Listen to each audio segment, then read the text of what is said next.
Sometimes courage comes when you stop living to please others, even if it's just for one day. Pride's Hollow is a town that's too big to really be one you've heard of, but too small to be considered quaint. Big enough to still see strangers when you go into town, but small enough for your personal business to be more public than you would like. Chances are good, if you grew up in Pride's Hollow, that the lady working the drugstore counter once dated your daddy and never forgave your mama for stealing him right out from under her. Wait, that doesn't sound right. Well, anyway. Gossip is hard enough to deal with in a town like that. But even harder is the expectation passed down to you from your parents and their parents and their parents.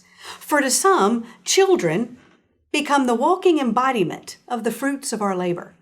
And if we told everybody you were going to become a doctor, well, gosh darn it, you'd better become a doctor. Here in Pride's Hollow, we are all judged by what was done in our name, just as we could forever reap the benefits of, well, his great-granddaddy was a judge, you know.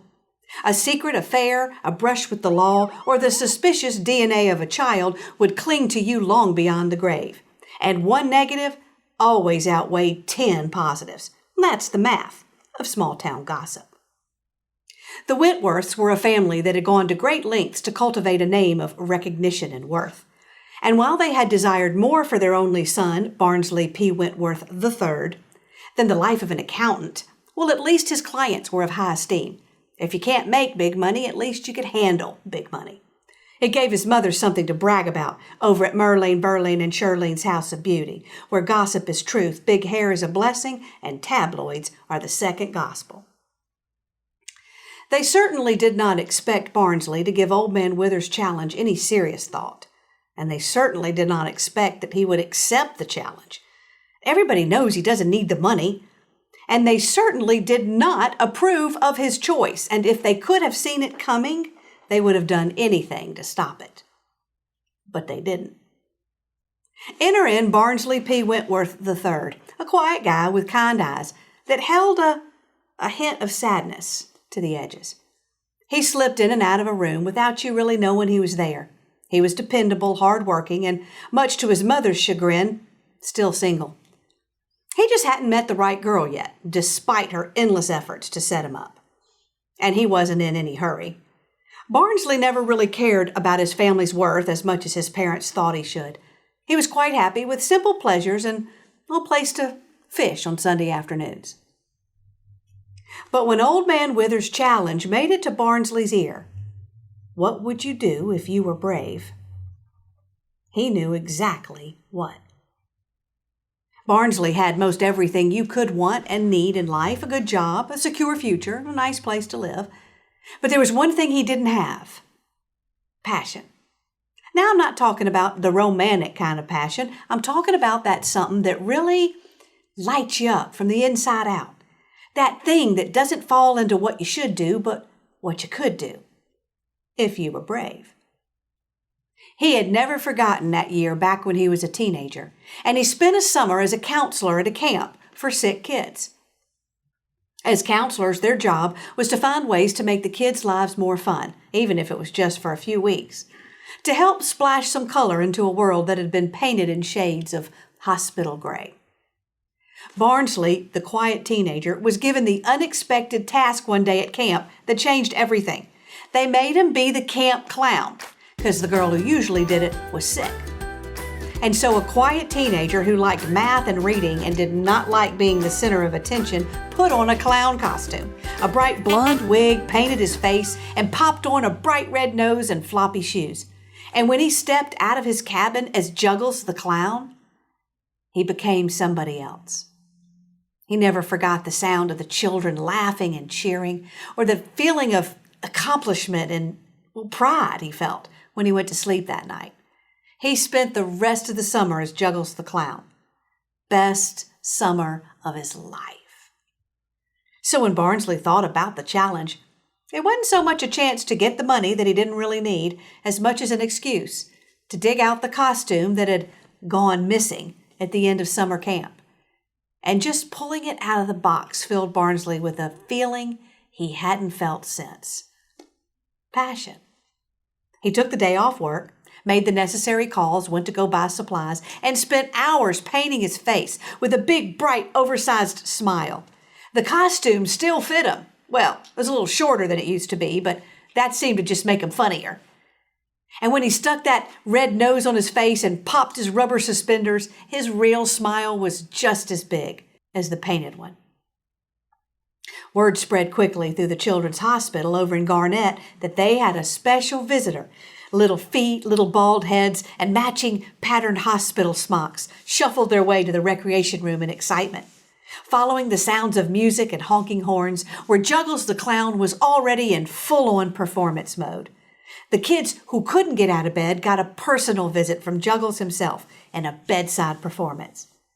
Wherever he went, he made balloon animals, left noisemakers in silly hats and glasses and fake rubber noses, and a lingering trail of giggles. There was no order in the children's ward that day as Juggles painted over their gray world in a splashing mural of horn honks, bubbles, and brightly colored confetti. It took forever for the nurses to get all that confetti up, but they didn't mind a single moment of the cleanup. Every nurse and every doctor by the end of the day had their own pair of fake nose eyeglasses and a whoopee cushion to use in case of emergency. When it was finally time to leave, Barnsley did something unexpected. Well, even more unexpected than showing up in a clown costume. He promised to be back. And he meant it. And that twinkle in his eye was proof enough. And if you looked close, well, that twinge of sadness that was there just yesterday was gone. As he was driving home, everything looked a little brighter outside the car windows. Even fishing couldn't beat this feeling. He hated that the day was over, and he had sure never said that on the way home from work before. But it turned out there was one more stop he didn't know about. Not a planned stop, but rather a divinely appointed one. As he was headed back into Pride's Hollow just outside of town, he got distracted and he took a wrong turn, which forced him to have to turn around in what looked to be a trailer park. As he was putting the car in reverse, he noticed the row of mailboxes off to the side and how one was covered with happy birthday balloons. He stopped and got out to take a closer look. It didn't take long to figure out which trailer housed the birthday boy, as the door was covered in brightly colored Spider-Man paper that said Happy Birthday, Ben. He reached into his pocket, pulled out the nose, popped it right back into place, and marched his floppy shoes towards that birthday trailer. He hadn't even reached the door when the curtains flickered and you could hear the chorus of squealing kids from inside. The door burst open and little Kool-Aid stained faces started rushing down the ramp which had been built right up to the door. Clown, clown! Their squeals were deafening. Clown, clown! Ben, the obvious birthday boy, judging by the hat that said birthday boy, came rolling down the ramp in his wheelchair, his eyes as wide as saucers. What looked to be his mom stood there in the doorway, with this confused look on her face, still holding the cake knife covered in blue Spider-Man icing, staring in disbelief at the clown she had told her son they could not afford. This didn't make sense. Who could have arranged this? The boy's father had been out of the picture for years. What if this guy was some kind of creepy dude? But there was something about his eyes. They were kind. And when he winked at her, she just knew it was okay. Juggles held court that day in the trailer park gravel lot for Ben and his friends. He made balloon animals and sang silly songs and made funny noises and gave out presents to everybody. He even made a Spider-Man web out of balloons, which didn't actually look anything like a web, but nobody cared. It was the perfect, magical day. Ben grabbed Juggles' legs and whispered, "Thank you. I knew you'd come." And Juggles had another feeling tugging on his heart that he didn't recognize. When the kids went back inside for more cake, the mother told Juggles, "I don't know where you came from, but thank you. I just wish I could pay you something." "How about a cup of coffee?" he said. And they sat on the front steps and became unexpected friends. Driving back that night, Barnsley made a decision that would forever change his life and baffle his boss. He would trade in that ledger and briefcase for a squeaky nose and a clown costume, and he would never look back. When he told his parents of his decision, they were speechless. What would the town say, was their first thought. His father, Dr. Wentworth, told him he was a fool. His mother said he was sending her to an early grave. And the news spread through town quicker than chicken pox through daycare.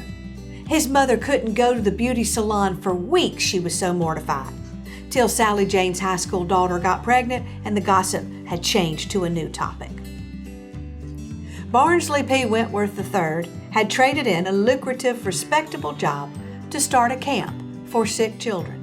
He worked long hours with breaks only to go fishing, and on those days he was gone fishing, Juggles the clown would make a surprise appearance. Barnsley's parents eventually came around. His father was dragging his feet on accepting this new life change, but his mother put an end to that because they had a wedding to plan. She got most of what she wanted at Barnsley's wedding: the doves, the chocolate fountain, the strolling violinists. But the one battle she lost was over the groom's tuxedo. She would forever hold over his head her chagrin at seeing her one and only son meet his bride up at the altar wearing a clown costume. But how could she complain about that today, with her new grandson Ben sitting right beside her? After all, he was a Wentworth now, and she was pretty sure she heard him say he wanted to be a doctor.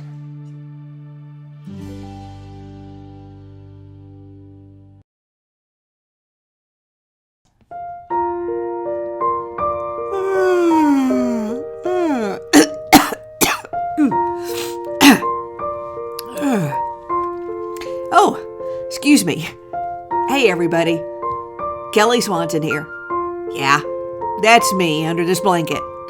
I can't come to the computer today because, well, I have COVID. Oh, don't worry, I'll be fine. I'm just catching up on my sleep, which is an understatement. I hope you are all well and staying healthy. As I dream under here in my germ cocoon, I imagine that outside my door, the rest of my house looks like this. When in reality, I'm afraid it probably looks like this. But that's okay. Messes can always be cleaned up later. Life is too short to sweat the things that don't matter. For most of us, 2021 is off to a rocky start, despite our best intentions to turn the page on a new year. But we'll get through it. And one day, well, all of this will be behind us too. In the meantime, I'll keep bringing you more stories that inspire and encourage you to be brave and live life to the fullest. I hope you liked today's episode about Juggles the Clown. And while this is a Pride's Hollow story, I know that one day someone will watch this episode and totally recognize their story in it. Because real life gives me all the ordinary heroes I need without having to really make them up. Your challenge today is to do something silly yourself that brings joy to someone else, and we'll just see what happens. Now, once I get all better, I'll be creating even more new episodes that Chuck and his team over at Primo Productions will bring to life. Don't they do amazing work? If you're listening to this on the podcast, I really do recommend that you watch the videos on the YouTube channel, prideshollow.com, because there's a lot you're missing. Pretty soon, you patrons will start receiving your Pride's Hollow newsletter, and those who have a key to the city will be invited to some fun online Pride's Hollow activities.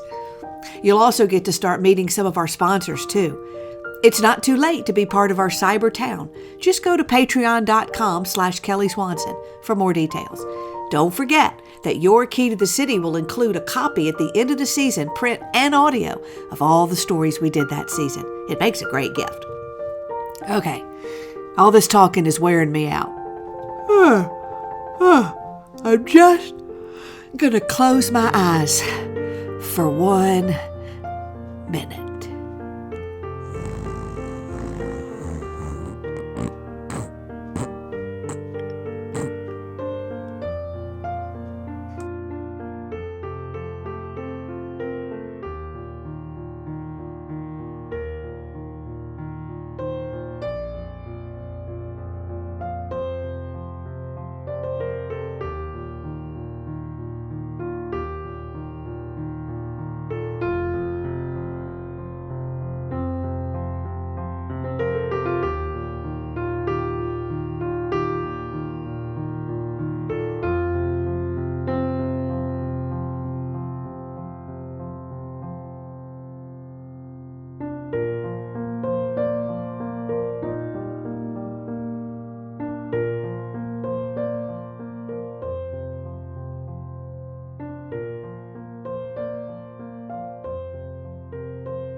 And so the sun sets on this episode's guest of what one more did with that old man's request.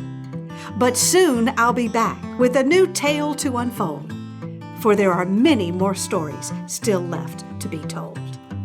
For this challenge has started with no end in sight, as each person closes their eyes and takes flight. But until next time, maybe you'll find the chance to close your eyes and join in the dance. Maybe this story whispered from that old man's grave will push you to find out what happens when you choose to be brave.